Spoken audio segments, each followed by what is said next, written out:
And we have with us a very important person who's going to be taking us through our topic in the adulting segment this afternoon. So we have none other than Keith Mawoyo. Now, if you are a regular on the midnight train, which I host every Sunday, you are familiar with the name Apostle Keith Mawoyo because he always comes through with a word, a very deep and powerful word. It always is. But in case you missed the show, well, you are in luck today because you get to be part of it. You get to witness what this speaker, what this apostle is all about. He's going to be taking us through a very, very important topic this afternoon. So, who is Keith Mawoyo? You might be asking. Well, he is an entrepreneur, he is a broadcaster, a life coach, and a pastor. He's worked as a business news anchor for the ZBC, and he's also done a lot of things. He's a life coach, and he's the founder of the Leaders Digest, a platform where he shares wisdom and knowledge of various life issues. He's taken spoken he has spoken at universities, schools, and as well as corporate institutions. I'm talking like various platforms, and he's going to be telling us about no excuses, being a no excuses person. But what is an excuse? So I had to go to my Oxford just to make sure that we get it right. So basically, if you are giving excuses, you are giving a reason or an explanation for not doing something or not being able to do something. I could just borrow part of the definition there. So it's going to be taking us through that talk. If you want to find out, if you want to fit under the category of a no excuses person as you are, you never know. Or if you do make excuses in life, maybe you can get a few nuggets on how you can actually work towards becoming a no excuses person. Apostle Keith, welcome to the Pulse. I'm so happy to be here, Mandy. Thank you so much. It's always great to have you here. So we're talking about being a no excuses person. What exactly does that mean? Being a no excuses person, it means that you are a person who is an achiever, and you do not you do not tolerate failure from yourself. You don't hide behind something and give it as a reason why you are unable to do something. I love the definition you gave there, a reason for you not to do something, or a reason for something not being done. But I want to add something. It's also sometimes a reason for something being done that you didn't want to do. Oh. It can be thrown as an excuse there. All right, that's interesting. So what causes one generally to make excuses in life? Well, there are many factors. It's a very broad thing, but what I can say is excuses generally are in two. Excuses are to convince others and sometimes to convince yourself. Mm-hmm. The worst ones are to convince yourself. The ones you do to, or you say to convince others, are easier to deal with because you know they are a lie inside you. But what about the one you use to convince yourself?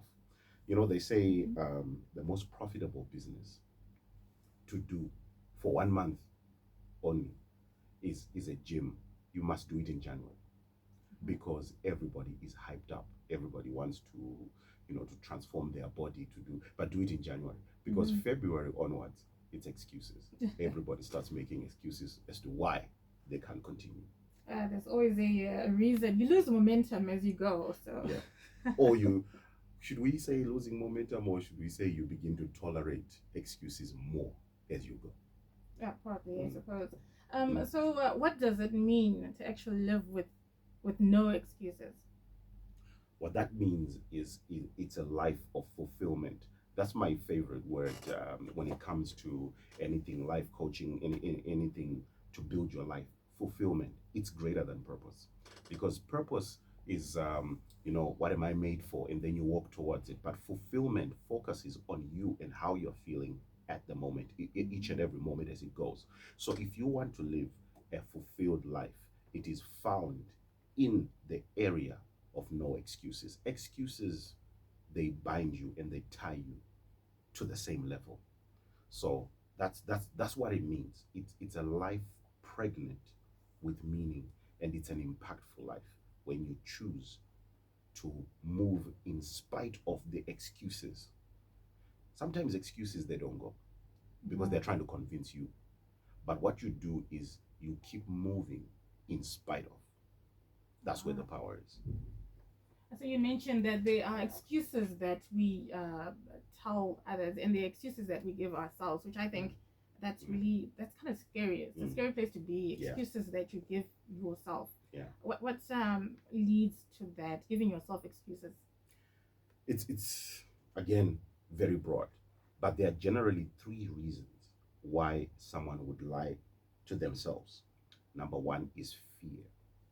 Fear is very hard to deal with. I'm going to just tell you a little story that happened at home one day. We were supposed to visit just a family. We were very close to this family, but they were away for a while. And when we were preparing to go visit them, I found out that my daughter is only she's only 7 right now. But I found out that she was very fussy. You know, she was complaining, I need this, I need that. So would God get this? I couldn't find out why she was so fussy. But then after 30 or so minutes of that drama, I asked her directly, do you want to go or not? And then she said, I want to go, but I'm afraid that my friend, she had the other family had a daughter the same age. I was afraid that my friend wouldn't be my friend anymore because she's changed over time. So sometimes the the the excuse she was creating was to hide behind a fear she had. So this is what I say most times when you find yourself in excuse mode, what are you afraid of? It's a very important question. So it's fear. The second one is uncertainty. Uncertainty means you are not sure of the outcome. That if you put all this work, will it produce a reward for you? So a lot of people would say, I want to do this, that, but then in the middle, they begin to question whether the effort is equal to the reward. So that's where you find people struggling with excuses. And the last one, a lack of purpose. The reason why we would say a lack of purpose is a reason why you cannot walk why you walk in excuses is you don't see the purpose of what you're doing clearly. You might be doing it because everybody's doing it. You might be doing it because you were told it's the best way to go. So those three things are what creates it's fear, uncertainty, and a lack of purpose. Wow. So one really needs to be honest with themselves and take their fears head on. Otherwise, it'll just be a domino effect. Yes. Excuse upon excuse, running Yeah. away from the actual Yeah. matter that you need to deal with.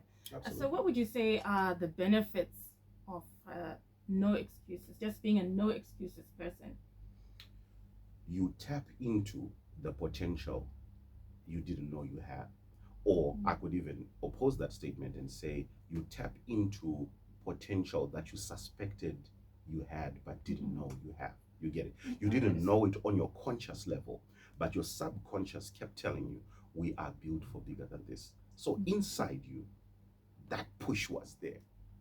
But the question is, was it a conscious decision that you'd make? No.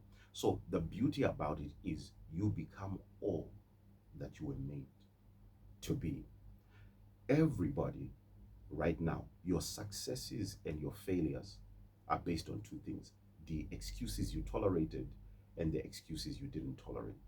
So you are who you are. Your victories in life are based on the the excuses you refuse to listen to. And your failures in life, where you are stuck, are, is based on the excuses you said yes to.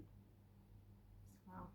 That sounds like a wonderful place to be, where you go out there and you achieve what you set out to achieve. You don't tolerate excuses, you don't give excuses. So how do I achieve that no excuses status? If I've got these fears, I've got these concerns, how do I get there? Okay, I have a disclaimer. I don't want to speak like a motivational speaker because sometimes motivational speakers they want to motivate a person, but if you still need motivation right now, then you're not going to make it. because motivation is natural. I don't want to speak as a life coach, but I want to speak as a human being to another human being. Defeating excuses is hard. That's what I just want to tell you. It is very hard. It sounds hard. It is very. That's why a lot of people choose to settle in an area to say, you know, I choose not to expose myself to levels I can't be. But here are the steps we can take. Remember, when we're dealing with human beings, we cannot be efficient. Efficiency is for machines. Human beings are only effective. That means they produce results to a certain extent. Right. So let's go over. The first thing you need to do is taking responsibility. This one is a hard one. Certainly is. Taking responsibility is ceasing to blame. You choose not to blame anything or anyone for your failures. It's easier to blame somebody else, to blame my background, or to blame my job, or to blame my partner because they're holding me back. How do I take responsibility? Right. You take responsibility for the area of that you can take responsibility. How much everything that happens to you, whether good or bad, but let's talk about bad things that happen to you, most times they're very terrible. You didn't have anything to do with it. You found yourself in this situation. But you need to calculate how much of that you contributed to in terms of internalizing the pain. You can allow pain to hurt you twice, which means the event that happened and also how you think about the event that happened. That's pain hurting you twice. So what we need to do is we need to take responsibility.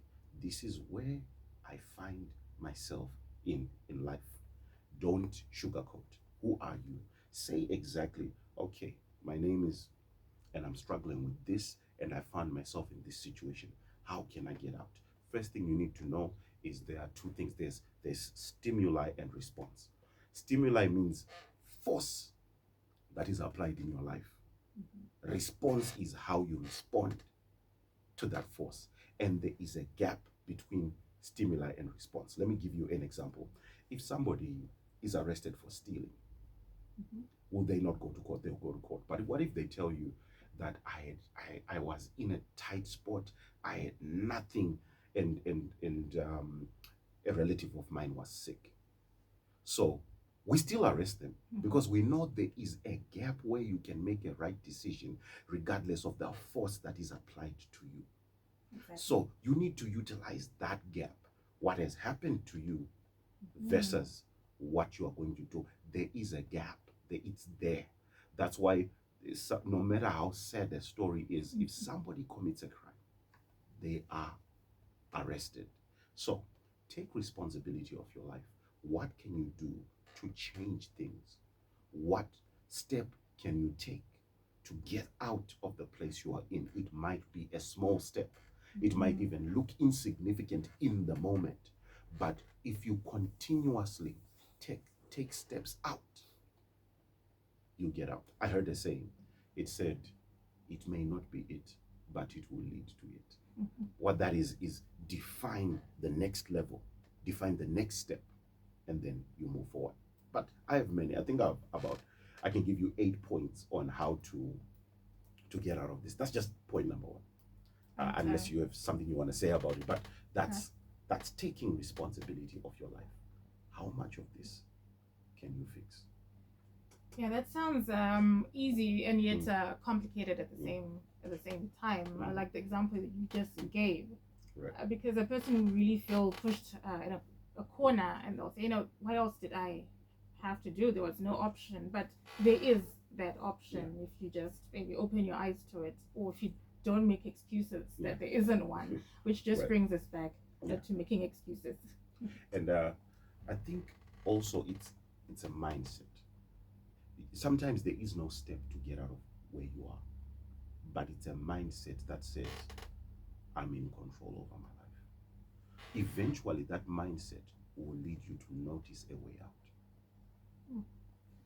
Awesome stuff. If you're just joining us, welcome to the Pulse. With us here in the studio is Apostle Keith Moyo, and it's taking us through no excuses. How do you achieve the state of being a no excuses person? Don't go anywhere. Don't touch the dial. We'll be back right after this break. Back, we are adulting right here on your favorite station, Capitalk 100.4 FM. Harare's Heartbeat. Emo and Major League DJ FT Murumba, Pitch, and Royce 77 on this one. Woza Nawe. So we are talking about becoming a no excuses person, or being a no excuses person. And of course, before our break, Tabo's Ganesha taking responsibility. Apostle Keith, you were talking about becoming a no excuses person, and you mentioned taking responsibility so that we can journey towards becoming a no excuses person. I've taken responsibility. What's the next step? I think the next thing, or it works together with taking responsibility, is the power of shifting perspective.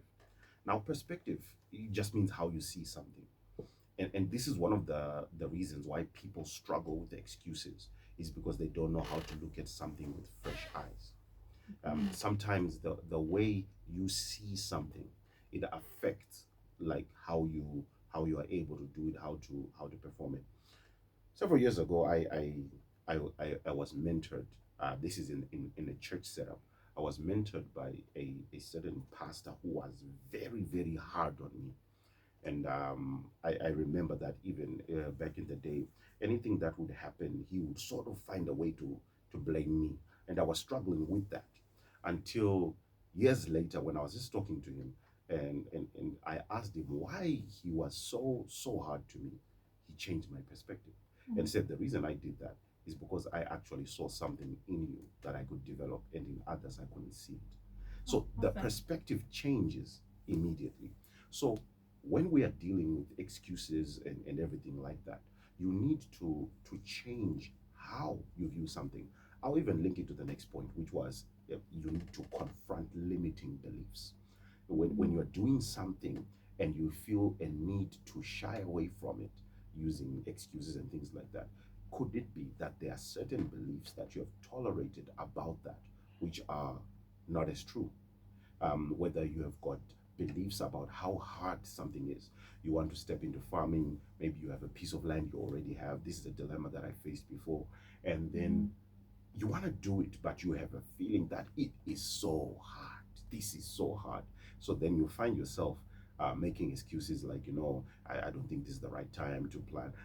These are lies that you are giving yourself, but in reality, you are afraid of the effort, and you are afraid of the limiting beliefs that you have tolerated over the years. I see. So fear seems to be quite a major player in making excuses. Yeah. They are not just fear, but excuses are a deeply psychological thing, and sometimes they are rooted in trauma. They are rooted in things you saw growing up. They are rooted in stories you've heard and everything. So what we need to do is to confront these beliefs. Are they really based on truth, or they are based on somebody's experience? Of course, there is wisdom in consulting people, wisdom in consulting everybody who's done something before. But do you have limiting beliefs that tie you down to failure? Limiting strongholds that are deep inside you that prevent you from escalating to the next level. So you need to question such things. All right. So so far it seems that I have the power. I am the one who needs to work on myself. Absolutely. So that I can now get to achieve what I've set out to achieve by not making excuses. So I'm taking responsibility. I'm changing my perspective. Right. What else do I need to add into this pot so that everything comes together and I don't make excuses? Here's a big one. And this one, I've suffered from it. I don't know if you have suffered from it, but I'll give you most likely. Stop being an overthinker. An overthinker. What's an overthinker? It is overthinking. I link it to anxiety. They are very, very close together. Anxiety means obsessing over an outcome you have no control over. So when a person becomes an overthinker, it means that the mode they are always in is mental torture. You are mentally torturing yourself because you are trying to figure out that if I start this business, um, where will I where will I be located? Okay, I'll be located there. But what if we enter into a season where business is low because somebody else starts a business next to me? Wow, how am I going to do it? Your mind has gone so far into the future that you can't do anything. You are an overthinker. This is a challenge that most people fall into. People make excuses because they are overthinkers. When you study the people who have stepped out, at times they stepped out with having a goal. This is why I say having a vision is great, but break it into a goal. It has to be a goal. I was watching football the other time, and we were just watching these nations play, and we were laughing that when a player is playing the game, they don't really focus on winning the game. They focus on scoring the next goal because winning the game is found in scoring the next goal.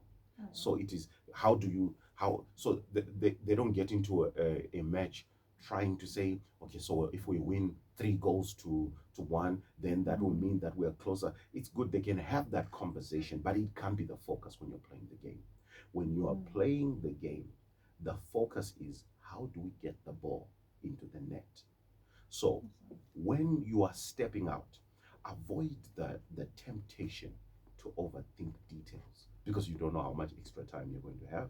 You don't know you don't even know who's going to be given a red card. These are things you find on your journey there. There's something about, all right, let me explain. Let me demystify luck because people throw luck around. There's something, luck is defined by preparation versus opportunity. And then you say somebody's lucky. Opportunity came to somebody who was prepared. So that's the definition of quote unquote luck. So when we are living life, how about we break things into goals? How about you step into something with the information you need for that particular step. Now, we're not saying you are careless and neglect some information, but we're saying you have saved yourself from unnecessarily trying to figure out details. Overthinking is bad when you overanalyze details. I mean, every time you sign into an app, you always say, I've read all the terms and conditions, but you didn't go through the details. But suddenly, when it comes to life, you want to read every fine print, every small print. The real truth is you are afraid to step into it. You are afraid that the effort I will put will not produce the reward I want. And you are afraid because the issues of purpose. Does this thing really bring me fulfillment? That's the real truth. Oh, wow. I think it's very easy to be an overthinker. And maybe at times one isn't aware. They do it subconsciously. They're just thinking of every minute detail. And to an extent, you're afraid to fail. So, you want to make sure that you look at all the angles, all possible outcomes. But then I suppose if you make it bigger than the actual thing you're going after, then it defeats the whole purpose. And when we talk about overthinking and fear of failure, can I present to you something that I've studied and found? Please do. I've seen that in my talking to different people, whether we are talking at the Leaders Digest or we're talking church or just interactions with people. I've seen that there are certain type of people with a bigger fear of failure than others.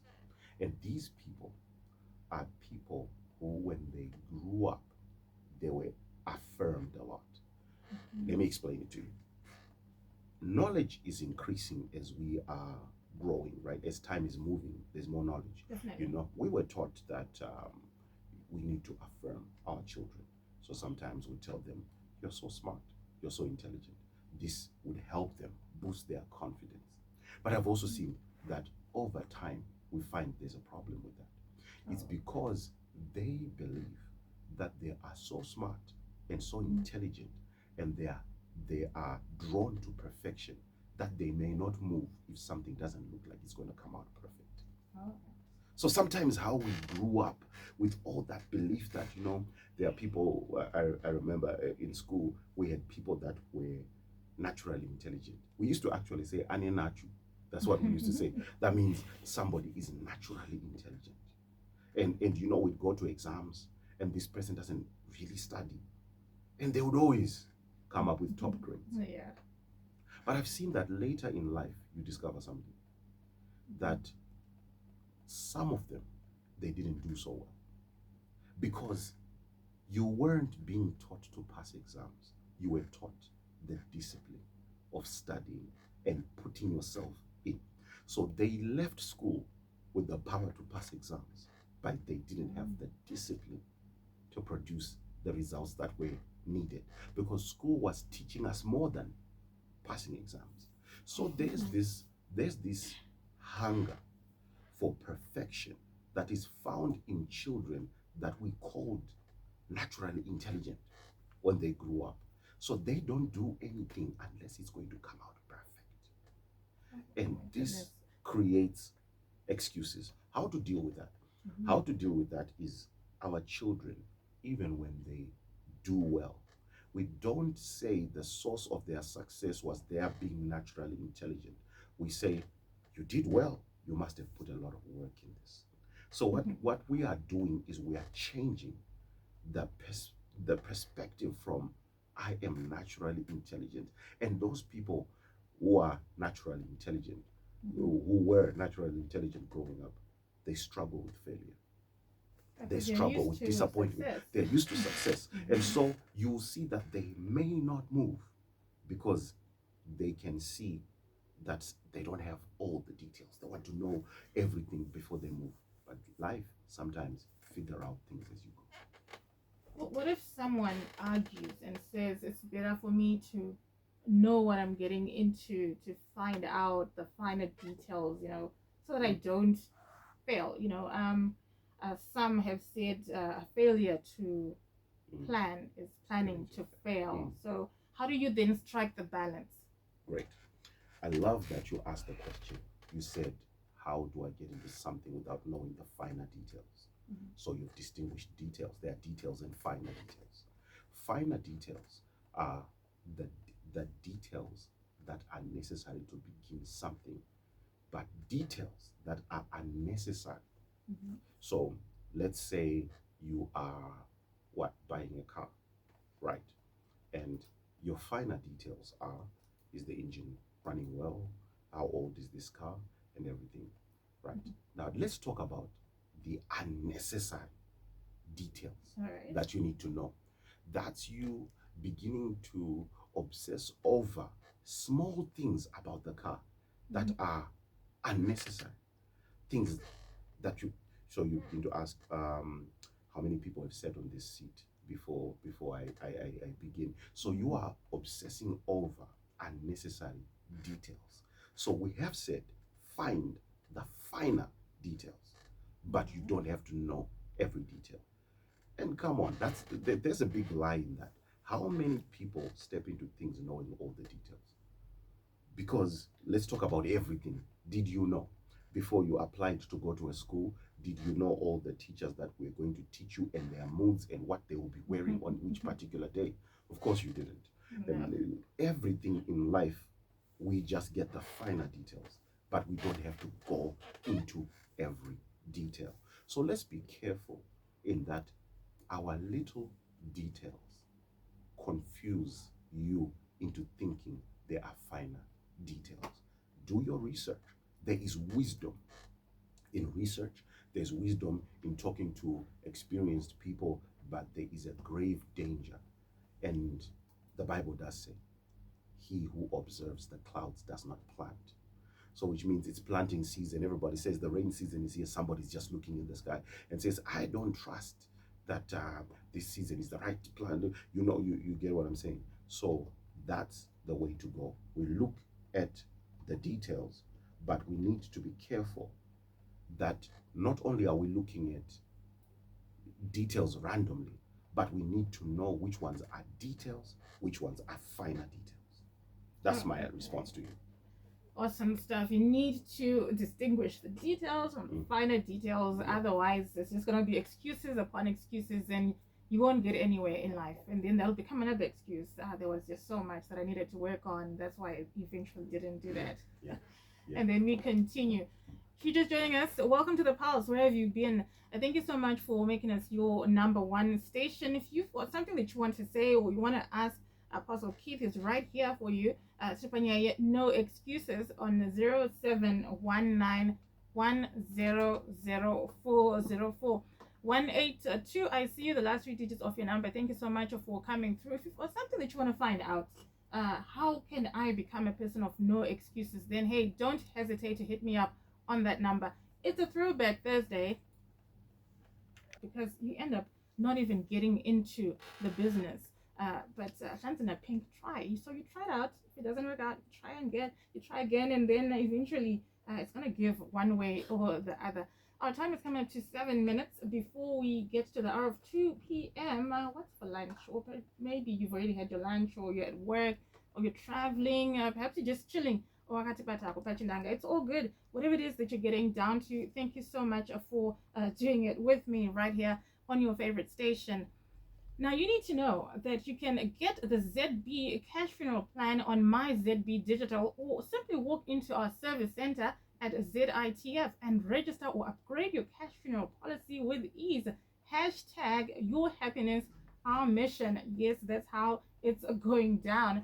Thank you so much for hanging with me. And hey, if you are live streaming at www.capitalfm.co.zw, a big shout out to you. Great. Overthinking versus intuition. Intuition is something that is inside you that already tells you that I'm not ready for this kind of thing, right? But overthinking is different.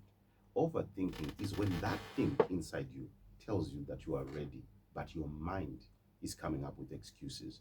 So the power is to find the source. What's the source? So let me divide it into two so that it works easier for you. Let me say one is spirit, one is mind. So should you do something? Should I do something? And if it comes right from inside you, that's spirit.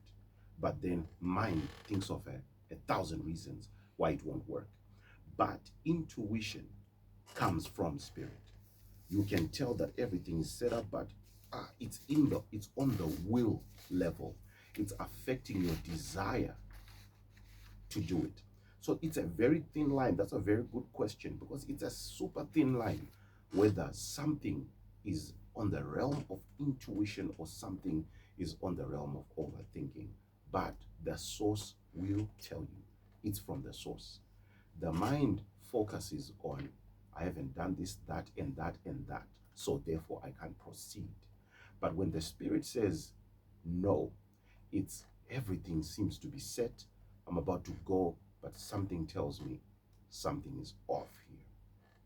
So the source will tell you. Well, thank you very much. Well, you heard it yourself right here on your favorite station. So we've been talking about no excuses, becoming a no excuses person. We're just about to round up. So Keith, mind just taking us through how one can achieve the state of being a no excuses person. If I could wrap it all up, I would say you are either going to live by your vision or you're going to live by your excuse. And there is no in between. You are either living by your vision or by your excuse. The real thing why we do this, excuses, by the way, are just a hindrance to achieving a vision. So the real issue here is about vision. Vision is important, but if we want to execute it, we break it into goals. So who are you? Who do you want to become? And when you focus on those identity questions, it will also secretly tell you the sacrifice you must make. So if somebody says, I'm going to be a doctor growing up, many of us, we said we wanted to be pilots. Everybody in my generation wanted to be a pilot. But the reason why we are not pilots is sometimes we didn't calculate the cost of what it would cost you. But if your vision is firm, are you going to pay the price of what it costs? And the price is saying no to yourself. When the the mind begins to tell you you can't, we can't do this, and your mind is afraid, but the real you who's pursuing your vision and your identity chooses to overlook the arguments of the mind in pursuit of vision. Now that's how you break excuses. Awesome stuff. Thank you so much, Apostle Keith Mawoyo, for coming through. And by the way, I wanted to be an air hostess. I don't want to be a pilot, but Well, people were in the same plane together. We all wanted to fly. it all comes down to the same thing. Yeah. This is how it is. So where can people find you and where can they connect with you? Okay, I've got my social media handles. It's Keith Mawoyo, or that's on Facebook, and I am Keith Mawoyo. That's on Instagram. Apostle Keith Mawoyo on Facebook, and Keith Mutsirai Mawoyo on Facebook. Thank you so much. Thank you so much. And well, our time is fast run out. We need to stand by so that we can cross over to the news. See you on the other side.